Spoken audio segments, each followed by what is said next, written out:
Id-Dipartiment tal-Protezzjoni Ċivili bħalissa għaddej bitħejjiet biex isir eżerċizzju ta' taħriġ li se jkun akbar mill-aħħar edizzjoni. Matul dal-eżerċizzju li mistenni jsir fl-ewwel jiem ta' Novembru, il-membri u l-volontiera se jieħdu sehem f'diversi sitwazzjonijiet ta' emerġenza li jistgħu jinqalgħu b'taħriġ u simulazzjonijiet li se jkunu qed isiru f'diversi postijiet f'Malta.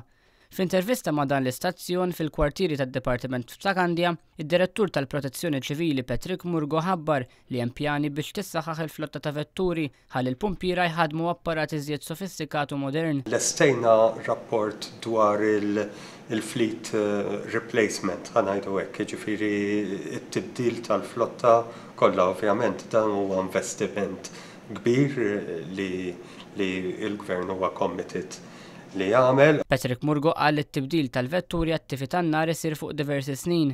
Tibdil ta' dawn il-vetturi tat-tifi tan-nar isir fuq medda ta' diversi snin għax ovvjament huwa importanti ħafna li l-vetturi ma jinbidlux f'daqqa għax inkella jispiċċaw f'daqqa. Allura jkun hemm dak li jissejjaħ business continuity, jiġifieri li għandek vetturi li qegħdin jiqdiemu sa dan it-tant qegħdin jiġu mibdulin b'vetturi oħra.